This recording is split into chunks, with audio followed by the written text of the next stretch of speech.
the first day some good things as far as guys coming out and working extremely hard, pushing through. Obviously, as you probably noticed, the number of positions down on numbers due to some surgeries from the end of last season and some other off-season injuries, and all we ended up with 19 guys that weren't contact today, and so it is what it is, and it's good to see the players make the most of their opportunities, and especially the offensive line, for guys to push through with 6 scholarship linemen, 2 of which just got here, so it was good to see. And the bright thing about our number situation is that's a lot of reps for some guys. When did you come up with the idea to start early, Coach? 7:25 start? Well, it was actually something for the last couple of years that I wanted to do, but you can't, because of class schedules, you basically have to do it a year in advance because of registration and to block these hours. And so at Tennessee, I wanted to do it, but we weren't there for a full year before spring. And then last year we got here and the class schedules were already set. So it's something that I just wanted to look at in spring that could be a possible move for the fall. Obviously getting your players up early, starts their day earlier, and gets them going. And now they go to class from here, and there's a lot of good things to it. Is there benefits for the coaches too? I mean, for recruiting wise and so forth? Well, not necessarily, because we don't go out during the season really. But the benefit is that you're done now, and so you have the rest of the day to review for the next day. But it's all the same. Still 24 hours between practices in the fall. You just got to be ready earlier, but then you get the back end of your week's a little better. Is it something you're considering for the fall? Yes, something that we need to look at. And registration actually starts next week, so we would have to make a decision this week on which direction to go. Matt talked about now being an upperclassman. Obviously, he's getting ready for possibly the next stage in his career. Does that add a little extra responsibility in terms of what you have to start looking at now? Backup guys and whatnot? Yeah, Matt's going into his 3rd year here. Obviously, if he has a good year, I'm sure we'll look to go to the NFL like most guys do after their junior year. And so he needs to take the next step of being a really good quarterback to a great quarterback. And obviously he's not competing against the guys on this field because he's above that level, but he's competing against the best guys around the country, every single day. So we have seen him grow in his leadership role as he enters his 3rd year. And there's a big battle of the other 3 freshmen. There are 3 freshmen here that we got to figure out who's going to be the backup. So this is a good opportunity for them. We've incorporated more 7-on-7 stuff for more reps for them and less reps on the linemen. What does Matt have to do to make that jump from good to great? Yeah, last year he improved a lot on his decision making, and you saw his touchdown interception ratio increase dramatically, and now he needs to do that again, and take a leadership role to put everything on his back, and he did that at times last year, and now he just has to be more consistent with that. What criteria are you looking at for that number 2 quarterback job among those 3 guys? Yeah, it's going to really, your backup quarterback, is going to be mostly about getting decision making and managing the offense.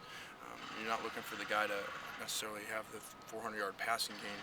You're looking for the guy that's going to be able to. He's not going to get a lot of reps during the week in preparation, so he's going to need a guy that takes the game very seriously and a guy that can go in there, at any time and run your whole offense.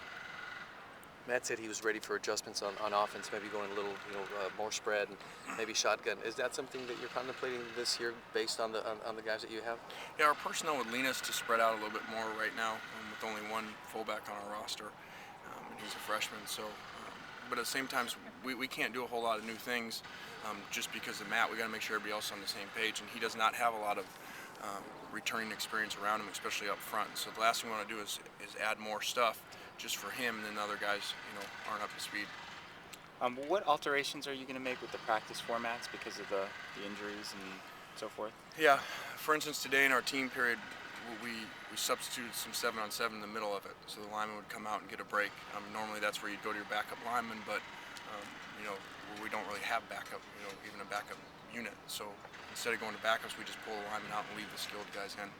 And what about the scrimmages? How's that? Do you know how that's going to work? Yeah, we don't. It's going to have to be something. We've talked about it, but until we get to that, see how many healthy we have at that point. The scary thing is we're 19 short, and we just started. Usually, you're short at the end of spring, and so hopefully we don't add to that list and possibly get a few guys back. But it's going to have to be something where there's going to have to be breaks throughout the scrimmages. What do you know about Armand Armstead's situation? Yeah, all we know is that we're still getting stuff back in. Some tests have not come back. Obviously, we're holding him in the meantime. and we'll have more information once we get everything back. Missing a lot of guys on defense. What are you looking for from some of those younger guys, especially in the secondary linebacker? Yeah, it's a great opportunity for those guys, especially the linebackers. You know, a lot of names you haven't heard of that are in there, getting a lot of reps with, with what some people would say the top 4 guys are out, and so it's good for them. The secondary's the healthiest group over there, so there are a lot of guys, especially at safety, that have starting experience. So that that's one of the good battles of spring will be the safety spot. Did any player or players stand out to you in a positive way today? I think it's too early. We'll go back and watch the film. A lot of stuff going on today, and so we'll see. The first day there's a lot of stuff just trying to get lined up, get guys in the right spot, and a lot of nerves out there with probably half your roster's never played a snap of college football, so a lot of nerves today, and hopefully we'll improve by Thursday. What's the thinking with Tony Burnett in corner?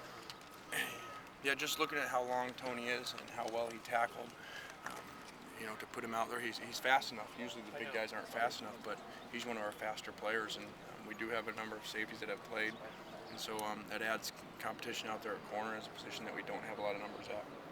When you were in the team period, it did seem pretty physical. Is that a deliberate contrast after having to do so much the tempo last spring?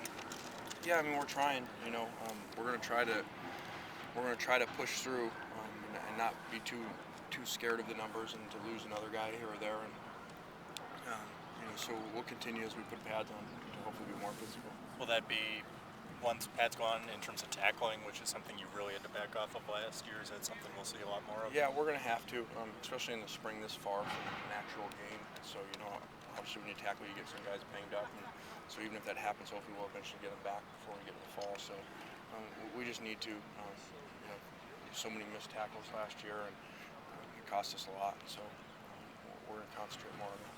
There were a handful of interceptions and tip balls today. Is that just kind of first day timing related issues, or was there something more? Yeah, to it? the two, actually from an offense perspective, if you're going to have them, you'd rather have them that way than Aaron throws.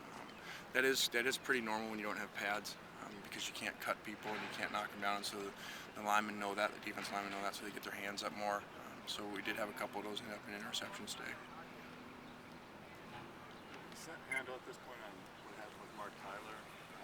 Look at you pulled up in the hamstring. Yeah. His hamstring bothered him late in practice, and he's going to get through it a little bit. You can't tell at this point. No, it just pulled his hamstring. We don't know how severe. I don't know. If this, I thought he flashed a couple times. The ball bounced outside. You can see the speed. That is something with the returning guys that is not their strength.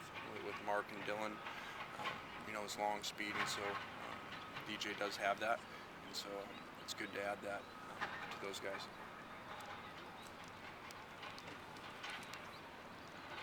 All right, thanks, guys.